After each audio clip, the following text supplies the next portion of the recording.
To us, we had the pleasure of delivering her baby at Apollo Women's Hospital. So, as a new mother, she will be able to tell us how important it is to be with a healthy mind and body. Ma'am, I now take the pleasure in inviting you to share a few words with us. I'm sorry, look here, please, ma'am. Look here.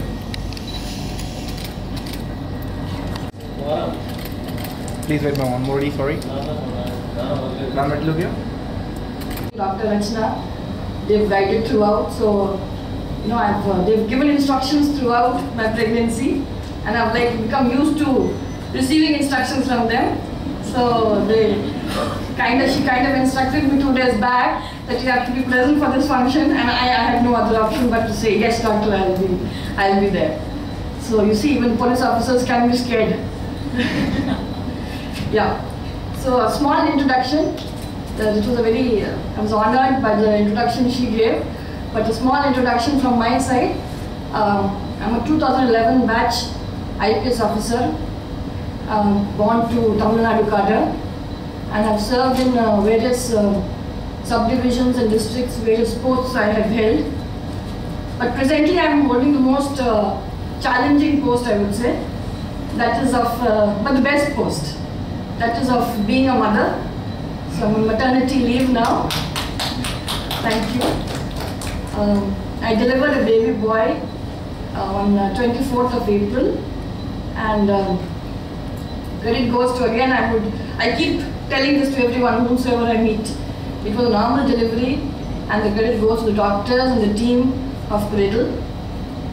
Thank you so much. I take this opportunity again to thank you, doctor. We've named the boy Vilohit. Just wanted to share it with all of you here. Okay, going by the theme of today, this is the 3rd anniversary of International Yoga Day, I believe, since its inception on 21st of June 2015. As rightly pointed out by the speaker before me, the idea was first proposed by the Honorable Prime Minister in one of his speeches in UNGA on 27 September 2014.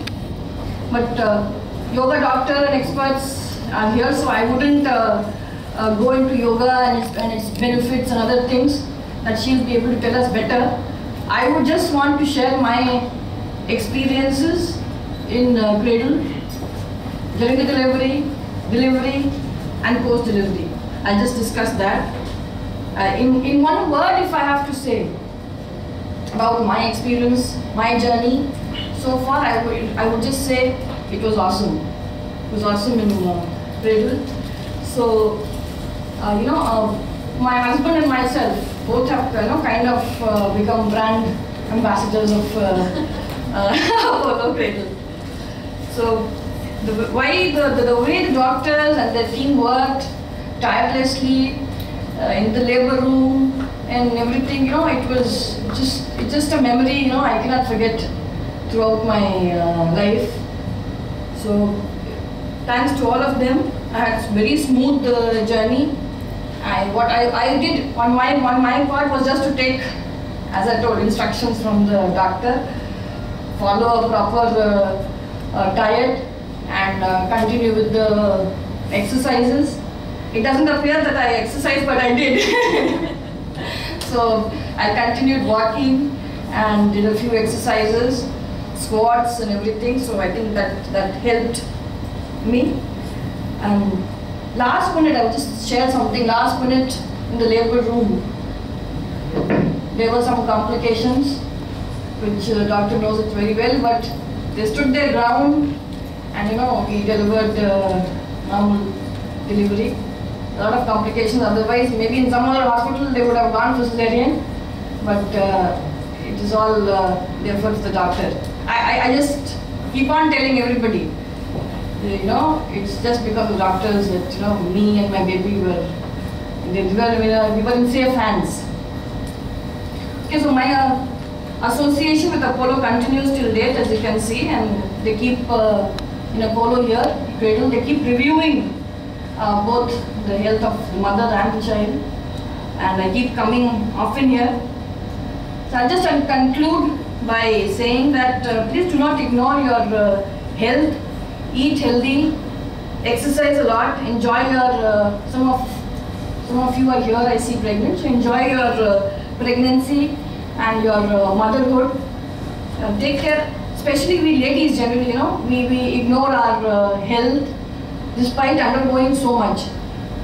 Pregnancy and associated things like hormonal changes, gestational diabetes, anemia, BP, weight gain, so many other things. So we generally ignore our health, but it is important to take care of ourselves, let our health not take a back seat.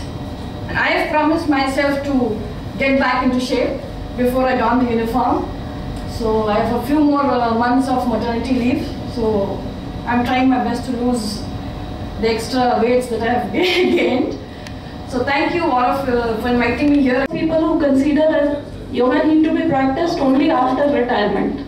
While you are having job and busy schedule, you don't have time to practice yoga. Well, we need to understand that it's none of this.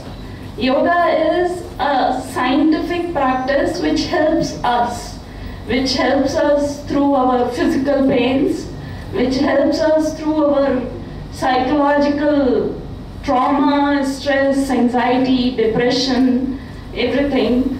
And it helps us in living a better, healthy lifestyle. As man was saying just now, that eat well, be happy, and live a healthy lifestyle. We all say be happy, and everybody wants to be happy all the time, but somehow we are not able to achieve it most of the time. Why does that happen? Why do we are not able to be happy and peaceful all the time? Because of our lifestyle. We get into a busy schedule, we are always running some race, we are having so much speed in our body, in our mind. Most of the time our thoughts are running at a hyper speed. The same thoughts we are wondering again and again and getting stressed about it. We don't realize that we are stressed, we are anxious with all these things. And that all those anxiety and stress have a toll on our body. I suppose most of the doctors or scientific people would be able to agree that stress and anxiety causes an imbalance in the body through the mind, to the hormones, to the organs, to the whole body. And eventually when somebody gets diagnosed with diabetes or PCOS or some other disorder, they wonder, the first question they ask is, I have been walking, I have been eating well, I didn't eat outside, I am not smoking, I am living a very healthy lifestyle. Why did I develop diabetes? Why did I develop cancer? Why did I develop PCOS? Why do I have to develop all these diseases? Because they don't realize that it all starts from here. And this is the pathway. It comes from the mind to the body. So if you have to reverse, you cannot reverse it only by working on the body.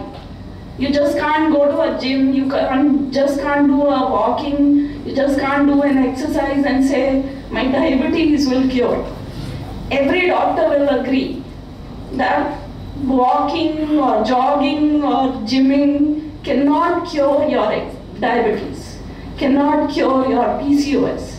It can help to a certain extent, but it cannot cure your diabetes. So, how does a hormonal imbalance corrects in the body? The hormonal imbalance starts from hypothalamus, pituitary to the organ. It has to correct from the mind to the hypothalamus to the pituitary to the body. So you have to practice something which slows down the speeding thoughts in your mind, which calms down your body, which calms down your mind, and then corrects the imbalances in the body. And that practice is yoga. That's why it is becoming so much popular today. The whole world is running behind yoga today. Because Anybody who has practiced it knows how it feels, and nothing else can give you that experience. Only yoga can make you feel that peace and calm inside you. We all understand and we all know, but let us kind of try and formalize this. To begin with, yoga is not to do with a yoga teacher. We don't need to go to a yoga studio. When we look at that, we look at overall mental balancing and healing. A little bit of history in all of this is that when we started looking at diseases, when we started looking at what the health problems are, we divided the diseases into two parts. We divided them either as communicable diseases, which we kind of mastered some 40 years ago. We don't have any problems with communicable diseases now. We talk about a cholera and a malaria that comes up on and off every now and then, but we are very, very confident how to control it. Then the non-communicable diseases is what we are fighting with today. And when we start fighting with non-communicable diseases, this becomes a little more chronic setting. This becomes a little more long-term kind of a setting. The same problems also with the other way of classification. We have psychiatric disorders, which the psychiatrist is going to take care, or we have somatic disorders, which the other physicians are going to take care. But nowadays we don't understand whether this distinction is very clear. We don't understand whether it had a lot of troubles with us, which is the lifestyle, which are the lifestyle stresses and lifestyle choices that we make today. No, not really. We are worried about whether iPhone 4 is better or iPhone 4S is better, right? My grandmother never had these issues, right? So she was just worried about when the Sabjiwala is going to come, that's it, right? This was the kind of mental stress, or this is the kind of environment that we are enclosing ourselves in.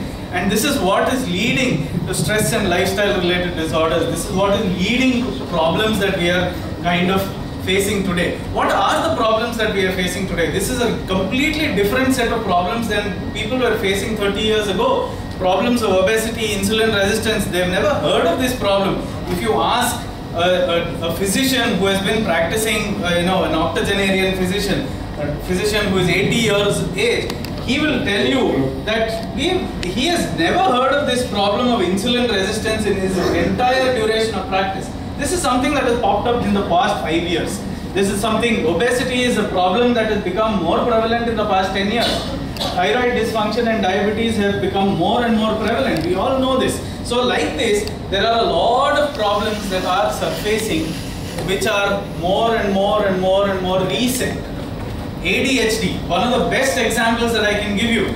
We knew children who were hyperactive before, but we never classified them as ADHD because we didn't have a clear-cut diagnosis at one thing. But now ADHD is becoming such a big issue, and we are trying to look at support mechanisms, we're trying to look at therapeutic mechanisms for ADHD. Let us try and draw a common thread between all of these